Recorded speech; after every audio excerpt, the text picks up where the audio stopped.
వీక్షకులకు స్వాగతం, నమస్కారం.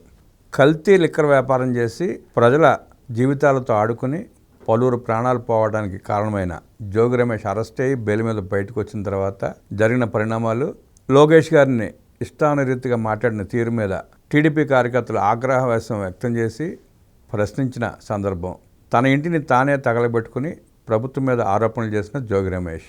ఈ సందర్భంగా ఆయన ఏదో స్వాతంత్ర సమరయోధుడిలాగా సజ్జల రామకృష్ణారెడ్డి ఇంటికి వెళ్ళి పలకరించి మా ప్రభుత్వం వచ్చినాక రిటర్న్ గిఫ్ట్ ఇస్తాం, రెడీగా ఉండండి అంటూ వార్నింగ్ ఇవ్వటం. ఈ వ్యాఖ్యల మీద విశ్లేషించడానికి మనతో పాటు ఉన్నారు ప్రముఖ ఆర్థిక, రాజకీయ, సామాజిక విశ్లేషకులు అడుసుమల్లి శ్రీనివాసరావు. వారిని అడిగి మరిన్ని విశేషాలు తెలుసుకుందాం. నమస్తే సార్. నమస్కారం అండి. సజ్జల రామకృష్ణారెడ్డి మా ప్రభుత్వం వచ్చినాక రిటర్న్ గిఫ్ట్ ఇస్తానంటున్నాడు. వస్తుందో రాదో తెలియదు, కానీ ఆ రిటర్న్ గిఫ్ట్ అనేది ఊతపదం అయిపోయింది వాళ్ళకి. ఆయన వ్యాఖ్యలను ఎట్లా చూస్తారు సార్? ఇప్పుడు రిటర్న్ గిఫ్ట్ ఇస్తానన్నవాడు ఏం చేస్తే తుంటి మేమకి ఎరిగి పడుకున్నాడు. తీసుకోవడానికి మీరు ఇస్తారో తీసుకుని వాళ్ళు ఉండాలి కదా. ఇక్కడ సాగినంతకాలం తనంతటి వాళ్ళు లేడనుకుంటారండి. వాళ్ళు సాగినంతకాలం కళ్ళు మూసుకుపోయి ఒళ్ళు కొవ్వెక్కి ఆవరించారు. ఈ ప్రభుత్వం చాలా మంచిది, ఇది మంచి ప్రభుత్వం అన్నాడు చంద్రబాబు. నిజంగా మంచి ప్రభుత్వం కాబట్టి సజ్జల రామకృష్ణారెడ్డి మాట్లాడుతున్నాడు. వాళ్ళ కొడుకు భార్గవరెడ్డిని లోపలేసి వాళ్ళు కుమ్మితే దారిలోకి వచ్చేవాడు కదా, వీళ్ళు కుమ్మలేదు. చట్టానికి అప్పచెప్పారు. చట్టం కూడా మీ చుట్టమే కదా. ఫారెస్ట్ భూమి ఆక్రమించుకున్న కేసులో కూడా వాళ్ళని ఎవరిని పట్టుకోలేదు, దొరకు అరెస్ట్ చేయాలి. చట్టం వాళ్ళకి చుట్టం అట్టగా అయిపోయింది. సిట్లో కూడా మనుషులు దూరిపేసి పరిస్థితులు మీరున్నారు. ఈ ప్రభుత్వానికి మీరు ఎక్కువ పని పెట్టేశారు. రాష్ట్రాన్ని మీరు పెంట చేసి వెళ్ళిపోయింది. క్లీన్ చేసుకోవాలా, ఇక్కడ హామీలు ఇచ్చిన నెరవేర్చాలి, అభివృద్ధి చేయాలి, పెట్టుబడులు తేవాలి, లేకపోతే ఈ మీ దరిద్రానికి వాళ్ళకి తేడా ఉండాలి కదా. అవును, చాలా కష్టపడాల్సి వస్తుంది వాళ్ళు. మామూలు టాస్క్ కాదు ఇది. ఇన్ని చేసుకుంటా మీ పెంట ఎన్ని చేత కుక్కలు వచ్చి ఎరిగినట్టు మీరు వచ్చి మాట్లాడుతూ ఉంటారు. రిటర్న్ గిఫ్ట్ మళ్ళీ జోగి రమేష్కి ఏం జరిగిందంటే, అతను మాట్లాడిన మాటలు మీకు బుద్ధి లేదా, కళ్ళు లేవా, చెవులు లేవా, ఏం మాట్లాడాడు, బుద్ధి లేదా నీకు, ఏం మాట్లాడుతున్నావు, జైలుకి వెళ్ళి వచ్చాం, మూసుకుని ఇంట్లో కూర్చోమని చెప్పడం మానేసి లోకేష్ గారు వాళ్ళని అతను కొవ్వు తగ్గిందా, కొవ్వు తగ్గలేదు, ఇలాంటి మాటలు మాట్లాడతాడా? నీకు నిన్నేం చేస్తే తప్పు ఉంది?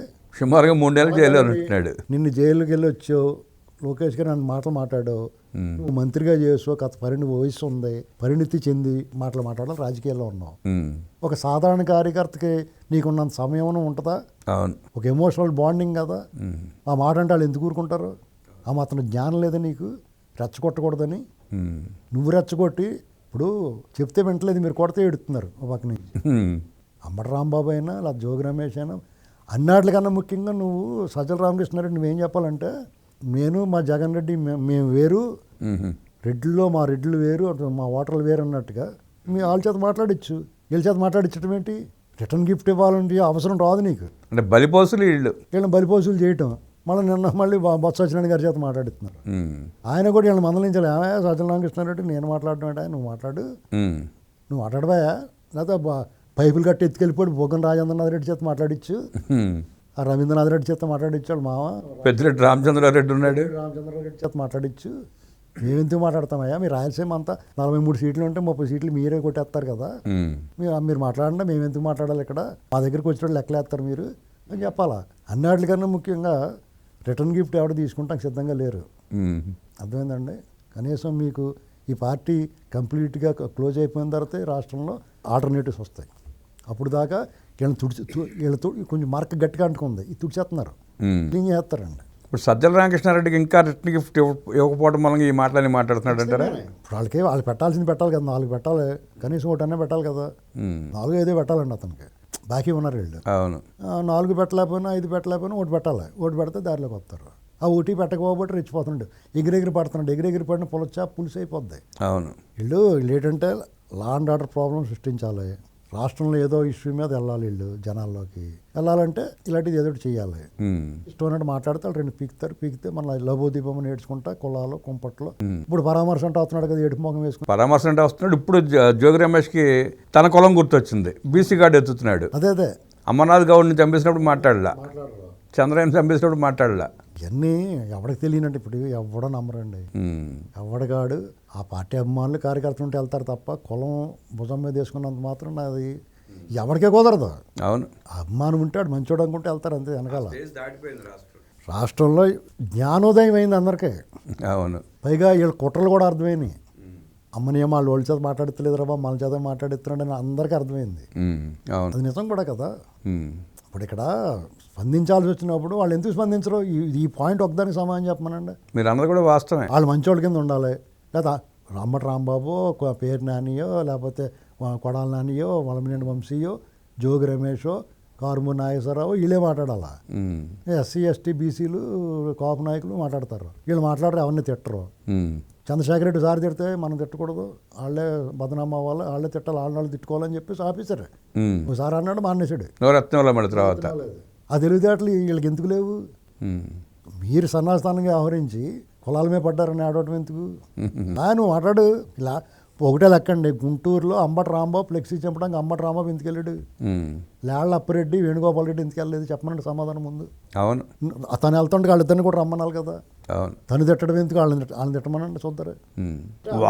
వాళ్ళు రాకపోగా వాళ్ళు మంచిగా ఉండాలి, వాళ్ళు చెడ్డ పేరు రాకూడదు, వీళ్ళు సన్నాసులు అవ్వాలి, వీళ్ళు తన్నులు తినాలి, లేకపోతే దీపమంటే కులం చచ్చినా కానీ వెనకాల ఎవడరాడు. అప్సైడ్ అండి, బుల్షిట్ ఇదంతా. ఎవడ నమ్మడాలని వాళ్ళు అనుకుంటున్నారు. ఈ ప్రభుత్వం కూడా భయపడుతుంది రకంగానే, అదేమో ఉద్యమం అనుకుంటారు. ఏమవుతుందో ఎవరికి, అందరికీ జ్ఞానోదయం ఏంది? వాళ్ళు రాకపోతే ఇంటిని కూడా తగలబెట్టింది లేళ్ళపరెడ్డి వాళ్ళే. మీకు ఇటువంటి వాటిలో సిద్ధహస్తులు వాళ్ళు. అది ఎవరో తీస్తున్నారు వెనక్కి, అది ఎస్టాబ్లిష్ అవుద్దండి. అందరి మీద కేసులు నమోదవుతున్నాయి. ఒక రకంగా అంబటి రాంబాబు అరెస్ట్ అయ్యి అదృష్టవంతుడు అయిపోయినట్టున్నాడు.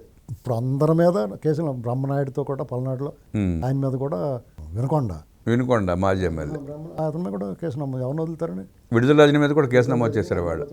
శివకుమార్ అందరూ ఎవరిని వదిలిపెట్టారండి. వాళ్ళ కేసు నమోదైంది. ఎందుకు వదులుతారు? వీళ్ళు ఓవర్ యాక్షన్ చేసిన వాళ్ళు ఎవరిని వదలరు. వీళ్ళ కులం జగన్మోహన్ రెడ్డి అంటాడు కులం చూడడం మాత్రం. అసలు చేస్తలో ఇలా ఉండేది సామాజిక శక్తి న్యాయం పడించి చంద్రబాబు గారే వాళ్ళ పార్టీ ఎమ్మెల్యే మీద కేసు పెట్టారు. వాళ్ళ కార్యకర్తలను అరెస్ట్ చేయించాడు. జగన్మోహన్ రెడ్డి ఏనాడన్నా ఇప్పుడు జోగి రమేష్ బాబు గారి ఇంటి మీద వెళ్ళాడు, అంతకన్నా పెద్ద నేరం ఎవరన్నా చేసాడా? దానికి కేసులు నమోదు చేయడా? వాళ్ళ మీద అరెస్ట్ చేయించాడా? అతని మీద కేసు ఏం చేయకుండా మంత్రి పదవి ఇచ్చాడు. ఇప్పుడు వాళ్ళకి అలాంటి అర్హతలన్నీ కోల్పోయారండి. వాళ్ళకి ఏం హక్కు లేదు మాట్లాడడానికి. ఊరికే వచ్చి మాట్లాడతారు, బయటకు వస్తారు, 2 రోజులు తిరుగుతారు, మళ్ళీ రూల్స్ వైలేట్ చేస్తారు, మళ్ళీ ఈసారి జగన్ కూడా అరెస్ట్ చేస్తారు, ఓవర్ యాక్షన్ చేస్తారు. జగన్ కూడా వదిలిపెట్టామని చెప్పి వార్నింగ్ ఇస్తున్నారు. చేత వీళ్ళని రేపకూడదు. ఓవర్ యాక్షన్ చేస్తే కోటింగ్ కూడా ఉంటుందండి, ఏం అనుమానం ఉండదు. మీకు మంచివాడు, పద్ధతి అయినవాడు, సంస్కారవంతుడు, రాష్ట్రంలో హుందాగా సమయంలో సహనంతో ఉన్నామని కెలిగితే తుక్కు లేచిపోద్ది అవతల వాళ్ళకి. అవును, ఇప్పుడు ఆయన చెప్తున్నాడు కార్యకర్తలని సమయం పాటించండి, సహనం వహించండి, మనం వాళ్ళకి మనకి తేడా ఉండాలి, మనం కక్ష రాజకీయాలు వద్దు, చట్టాన్ని చేతులు తీసుకోవద్దని చెప్తున్నాడు కదా ఆయన. ఆయన కూడా గెలికారనుకోండి వీళ్ళు, ఆయన కానీ ఒక సహనం కోల్పోయాడు అనుకోండి, ఈ ఎవడ ఆపగలుగుతాడు? ఇంకా ఎవడ ఆపలేడు. అందరిని ఆయన ఆపగలుగుతున్నాడు. అవును, ఆయన గెలికేసి ఆయన కట్టు తప్పిపోయాడు అనుకోండి, ఆపి కూడా ఎవరు ఉంటాడు? అప్పుడు ఎవరు నష్టపోతారు?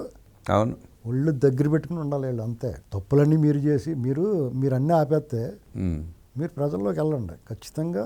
ఇదిగో ఈ రైస్ ఇలా పక్కదారి పెట్టేస్తుంది, అవన్నీ ఎత్తవచ్చు, మేము తప్పు చేసాం, మేము ఎలా దొబ్బేసాం, వీళ్ళు కూడా అలా దొబ్బేస్తున్నారని చెప్పండి కావాలంటే. అవును, అందులో నిజం ఉంటే వాళ్ళు అరెస్ట్ చేస్తారు, కేసు చర్యలు తీసుకుంటారు. ఇదిగో ధాన్యం మేము ఇలా లాగేసేవాళ్ళం, బ్రోకర్లు గట్ట దొబ్బేసేవారు అని మీకు తెలుసు కదా, దారులు, దొంగదారులు. ఆ దారులు వెళ్ళి పట్టుకోండి వాళ్ళని.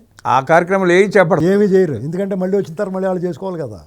ఏంటండి ఇసుక, వీటి గురించి మాట్లాడండి మీరు. జగన్మోహన్ రెడ్డి ప్రెస్ మీట్ పెట్టి ఇసుకలో దొబ్బేస్తున్నారు అవి కాదు. అక్కడే ఎక్కడో ఇప్పుడు ఎవడన్నా సొంతంగా నీకు అవసరమైతే మీరు టాటర్ వేసుకెళ్తే ఎవడ అడ్డుకున్నాడు చెప్పమనండి.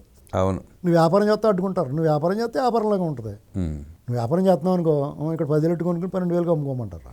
నీ ఇంటి అవసరానికి అయితే ఫ్రీగా ఇస్తున్నారు కదా. అవును, ఇందులో సీక్రెట్ ఏమి లేదు. వ్యాపారం చేస్తున్నాడు, వ్యాపారం చేసి కూడా ఫ్రీగా ఎందుకు ఇస్తారు? ఏంటండి, అవునా కదా. ఇక్కడ వీళ్ళ ఆటలు సాగబడి ఇంకా అయిపోయింది వాళ్ళ పని. ఓటు బ్యాంక్ ఉందా 39% ఉంది, అందులో ఈ తేలిగ్గా తీసుకోండి. నీవు 39% ఒకసారి చూసుకుంటా కింద జారిపోయి ఉంటాయి కిందకి. 39% ఉన్నా 40% ఉన్నా దొంగలకి ఎవరు సపోర్ట్ చేస్తారు? ముఖం చూస్తే మళ్ళీ ఓటేసి నువ్వు అలా లైవ్లో ఉండాలి, నువ్వు అప్పుడప్పుడు వచ్చి కనపడతా ఉండాలి. నువ్వు ఎప్పుడు కనపడినా నువ్వు మాట్లాడే మాటలకి జనం ఓరు బాబు అని చెప్పి ఒక 5% తగ్గిపోతూ ఉండాలి.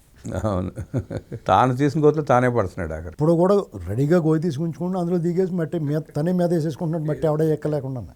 చెప్పింది చేయటం, చేసింది చెప్పడం జగన్మోహన్ రెడ్డికి అలవాటు లేదని, తన మంది చేత మాట్లాడించకుండా అమాయకుల్ని ఎస్సీ ఎస్టీ బీసీ వర్గాలను బలి చేస్తున్నాడంటూ విశ్లేషించిన అడిసిమల్లి గారికి ధన్యవాదాలు తెలియజేస్తూ నమస్కారం.